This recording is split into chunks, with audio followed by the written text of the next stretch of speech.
Hi everybody. Today I'm going to be reading to you a story called Salila's Turtle. It's an environmental engineering story about a little girl who lives in India and is faced with a problem that she needs to solve. I want you to see if you can figure out how you could solve a problem similar to hers, because you're going to be using her story to do something kind of fun and creative that has to do with science and engineering once we're done with the story. So here we go, Saving Salila's Turtle, and you can follow along as I read. That's Salila. There she is. A Rainy Day Discovery, Chapter 1.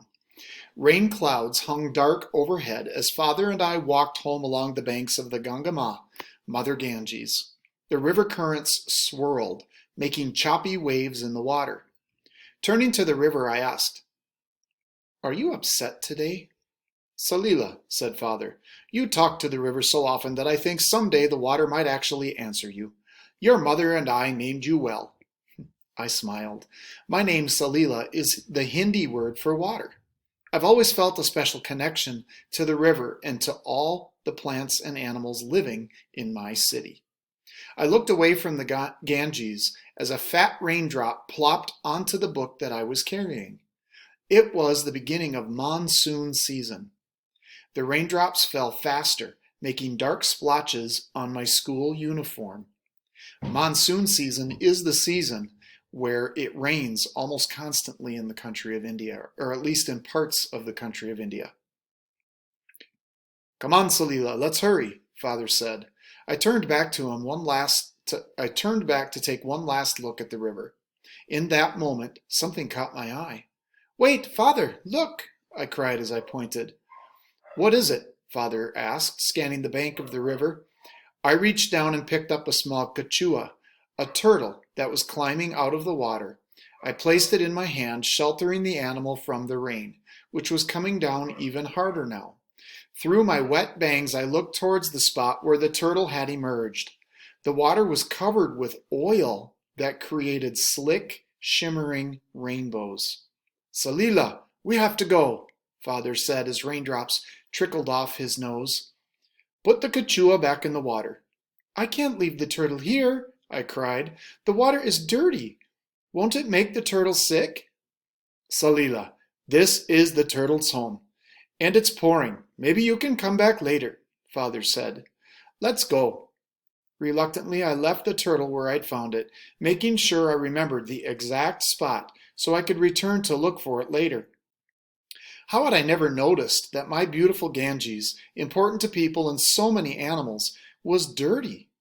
As the rain poured down around me, all I could think was about coming back to make sure my turtle was safe.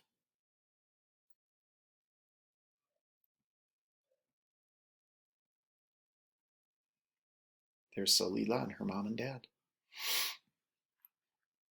You might want to pause the story here and go to the chapter 1 questions that I've asked you and answer a couple of them.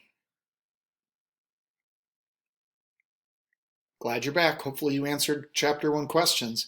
Here is chapter 2, pollution problems. "You're soaked," my mother cried, standing in the doorway. "Don't track that mud through the house." "Mother, it was horrible," I said as she started to rub my wet hair with a towel. "On the way home from school, we found a kachua in the Ganges. The water was oily and dirty. I know it's going to make the turtle sick. I have to rescue the turtle. And what about the other animals living in the water? I need to make the Ganges safer for them." "Okay, Salila," Mother said. "Take a deep breath. We'll figure out a way to help your turtle and the river." I knew my mother would be able to help. She knows a lot about the water in our country because she's an environmental engineer. She uses her knowledge of science and math and her creativity to help make the air, water, and soil in the environment cleaner and safer. "Problems like these are exactly why I became an environmental engineer," said Mother. "India is a country surrounded by water, and we have many rivers. Yet there aren't still people who don't have access to clean water. We think of the Ganges as sacred because the water allows us to live, but we need to keep the Ganges clean in order for her to continue giving life to people and to animals." "Father," I said, "I knew we should have rescued the kachua." So you take a look here.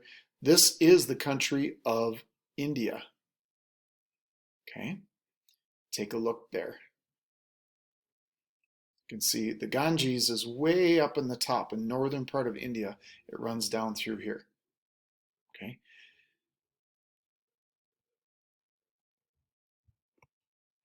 It is important to help the environment and the animals who live in it, Father said. But what would we have done with the turtle? I could keep the turtle in a tank, a big tank, so it would have plenty of room to crawl and swim. Oh, I know, I said, clapping my hands together. I can clean some water from the Ganges and use it to fill the tank. Then the turtle will feel at home. I just need to remove the trash from the water. Mother and Father looked at each other in silence for a few moments. I knew they were thinking about whether I would get to bring the turtle home. That sounds like the beginning of a good plan, Mother said finally. I agree, Father nodded. If you do careful work to make a cleaner habitat for the turtle, then you can keep it as a pet. I could feel butterflies fluttering in my stomach. My own pet! I knew I'd have to do a good job of cleaning the water for the turtle. It's important for you to learn about removing contaminants from the Ganges, Mother added, for the turtle and for the people of India. Tomorrow, after school, I'll take you to the university to show you the work some of my colleagues have done to clean the water. Tomorrow?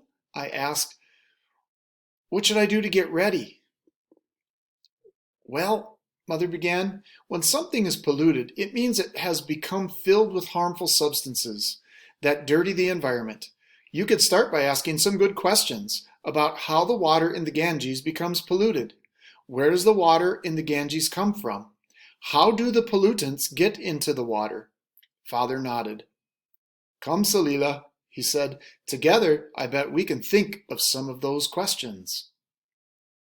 Okay, it's the end of chapter 2, so go ahead, take a moment. Go to chapter 2, questions, and answer a couple of those quick before we go to chapter 3. Chapter 3, the water cycle. Now, you learned about the water cycle this last week, so think about that as we're talking about what Salila is learning about the water cycle with her mom. As Mother disappeared into her office, I walked to the sink to get a drink. There's the answer to the first question, Mother asked. I said, water comes from the faucet, and at some point before it comes from the faucet, it comes from the river. Right, Father said, but what about before that? Do you remember learning about the water cycle in school? I took a sip of my water, imagining the travels it had taken into my glass. I remember that we learned about water falling from the sky as rain, and water melting from glaciers in the mountains and flowing into streams. Then some of the water from the streams and oceans dries up and goes back into the air, I said. That's called evaporation. Right, said Father. Now, what about the pollution you saw in the river today? How did the river become polluted? People use the Ganges for a lot of things, I said. I see boats traveling on the river, people cleaning their clothes in the water, and even people taking baths in a river with soap. All of those things must add pollutants. Yes, Father said, oil from the boats and soap from the washing are contaminants, things found in the environment that make it unclean or unsafe. People and machines can add contaminants to the water in the river that lead to pollution. But what about when the water isn't in the river? What about when it is moving through the rest of the water cycle? Well, I thought for a few moments. If water goes through the air and the ground and then into our streams, I bet water can be affected by pollution in the land and air too. There's that factory across the river that sends smoke into the air. And trash that gets dumped onto the land. Both of those things could pollute the water. That's true, Father said. In order to make our water cleaner, we really need to think of ways to stop all types of pollution. When I saw the turtle, I just wanted to rescue it from the water, I said. I wasn't thinking about cleaning up the whole environment. How can I do that? I could feel worry rising up from my stomach. Don't worry, Salila. said Father. I know it might seem like an impossible job right now, but even the smallest steps toward a cleaner environment are important. First, you can focus on cleaning water for the turtle's tank. Then you can use what you learned to think about ways to clean the water in the Ganges. After you go to Mother's office tomorrow, I'll bet you'll have some new ideas. There's pictures of, it's like a microscope and some things that might be in the water there. Okay, I'm going to pause there. This is going to be the end of the first video for our first day's activities. So think about what you've learned about Salila and her turtle. Think about the dirty water and how it got dirty. And today I want you to just think about those things. What is it that caused the water in the Ganges to get dirty? Was it just things that were in the water? Was it just things that were put into the water? And the answer to that is no, it wasn't just things in the water that were put in the water. How did all the dirty stuff that was in the water get there? That's an important thing to think about.